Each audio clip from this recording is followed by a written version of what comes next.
নমস্কার, আপনারা দেখছেন টিভি24 বাংলার সঙ্গে রয়েছে আমি সুস্মিতা। শুরু করছি নজরে দুনিয়া। দরজায় তালা, বাড়ির ভেতর থেকে উদ্ধার স্ত্রী, কন্যা, পুত্র সহ বাবার দেহ। বাংলাদেশে হিন্দু পরিবারের ভয়াবহ পরিণতি। দরজায় তালা, বাড়ির ভেতর থেকে উদ্ধার হলো স্ত্রী, কন্যা, পুত্র সহ অবসরপ্রাপ্ত হিন্দু স্কুল শিক্ষকের দেহ। বাংলাদেশের রংপুরের এই ঘটনায় রীতিমতো চাঞ্চল্য ছড়িয়েছে। কিভাবে সপরিবারে স্কুল শিক্ষকের মৃত্যু হলো তা জানতে তদন্ত শুরু করেছে পুলিশ। জানা গিয়েছে, অবসরপ্রাপ্ত স্কুল শিক্ষকের নাম গণপতি চক্রবর্তী। তিনি রংপুর জেলার স্কুল শিক্ষক ছিলেন। 65 বছর বয়সী গণপতি চক্রবর্তী ছাড়াও তার স্ত্রী প্রীতিলতা চক্রবর্তী, মেয়ে 23 বছর বয়সী আগামী চক্রবর্তী এবং 12 বছর বয়সী ছেলে প্রিয়ম চক্রবর্তীর দেহ উদ্ধার হয়েছে। গত 22 আগস্ট রাত 11টায় বাড়ির দরজা ভেঙে তাদের মৃতদেহ উদ্ধার করে পুলিশ। সূত্রের খবর, গণপতি চক্রবর্তী এবং তার ছেলে প্রিয়মের গলায় দড়ি এবং ওড়নার ফাঁস লাগানো ছিল, ফলে শ্বাসরোধ করে তাদের হত্যা করা হয়েছে বলে অভিযোগ। অন্যদিকে গণপতির স্ত্রী এবং মেয়ের দেহে চরম শারীরিক নির্যাতনের চিহ্ন মিলেছে। ঘটনার খবর জানাজানি হতে নিহতের আত্মীয়রা পুলিশের দ্বারস্থ হন। পুরো ঘটনার তদন্ত শুরু করেছে বাংলাদেশ পুলিশ। সাত সকালে কেঁপে উঠল জাপান, শক্তিশালী ভূমিকম্পে আহত 10 জন। সাত সকালেই কেঁপে উঠল জাপান। রবিবার ভোরে শক্তিশালী ভূকম্পে কেঁপে উঠল টোকিও সহ বিস্তীর্ণ এলাকা। এই ঘটনায় মোট 30 জন আহত হয়েছে বলে জানা গিয়েছে। তবে হতাহতের খবর এখনো পর্যন্ত জানা যায়নি। জানা গিয়েছে, ভূমিকম্পের প্রাথমিক মাত্রা ছিল 5.9। দক্ষিণ ইবারিক প্রিফেকচারে মাটির থেকে প্রায় 70 কিলোমিটার গভীরে ভূমিকম্পের উৎপত্তি হয়। ভূমিকম্প প্রবণ অঞ্চল হিসেবে পরিচিত ওই এলাকা।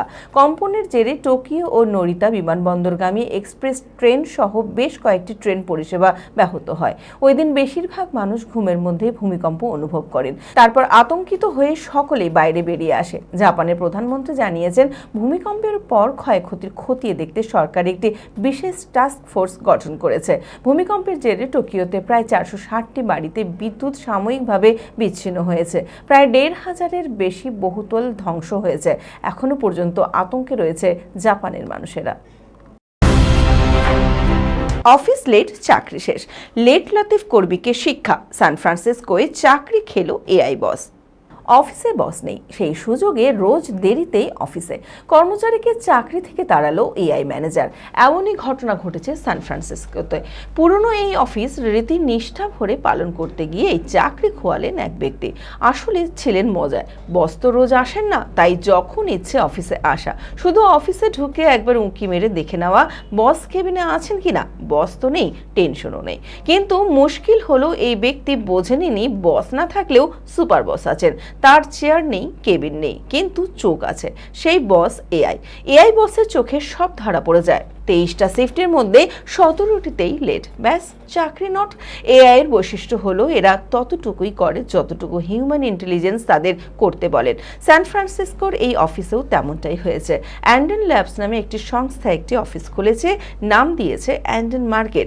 একটি মূলত এআই এর পরীক্ষাগার। এআই ম্যানেজারকে দায়িত্ব দেওয়া হয়েছে অফিস চালানোর, ব্যবসা দেখার। এআই ম্যানেজারের নাম লুনা। ইমরান হাশমির ম্যাজিক বক্স অফিসে চুমু ছাড়াই কামাল। বক্স অফিসে দুরন্ত কামাই আওয়ারাপান 2 এর। বলিউড তারকা ইমরান হাশমির ছবি আওয়ারাপান 2 বক্স অফিসে অসাধারণ সাফল্য অর্জন করেছে। ছবিতে ইমরান ছাড়াও রয়েছেন সাবানা আজমি, সরিন্দর ভিকি, দিশা পাটানি এবং পুরান গব্বি। আওয়ারাপান 2 ছবির সিকুয়েলটি সকলের পছন্দ হয়েছে, ফলে ছবিটি 150 কোটি টাকার ব্যবসার দিকে এগিয়ে যাচ্ছে। অন্যদিকে সানি দেওয়ালের পিরিয়ড ড্রামা বাটোয়ারা 1987 বক্স অফিসে ঢুকছে। স্বাধীনতা দিবসের দীর্ঘ ছুটির উইকেন্ড আওয়ারাপান 2 প্রথম সপ্তাহেই দারুণ আয় করেছে। এর গতি দ্বিতীয় সপ্তাহেও দারুণ ছিল। আওয়ারাপান 2 প্রথম দিনে 22 কোটি টাকার ব্যবসা দিয়ে যাত্রা শুরু করে। দ্বিতীয় দিনে আয় তুলনামূলক বেড়ে যায়, যা 33.75 কোটি টাকা আয় করে, এবং তৃতীয় দিনে 26 কোটি টাকার একটি মজবুত ব্যবসা হয়। সপ্তাহের বাকি দিনগুলিতেও ছবিটি তার গতি ধরে রাখে। 4 নম্বর দিনে 9.25 কোটি এবং পঞ্চম দিনে 9.75 কোটি টাকা ব্যবসা করে। প্রথম সপ্তাহে 113.50 কোটিতে পৌঁছয় আওয়ারাপান। দ্বিতীয় দিনে আওয়ারাপানের পরিসংখ্যান বেড়ে চলেছে। এখনো পর্যন্ত মোট আয় করেছে 135.25 কোটি টাকা। এই খবরের সাথেই শেষ করছি নজরে দুনিয়া। আপনারা দেখছেন টিভি24 বাংলা, সংবাদ বিনোদন সারাদিন সারাক্ষণ।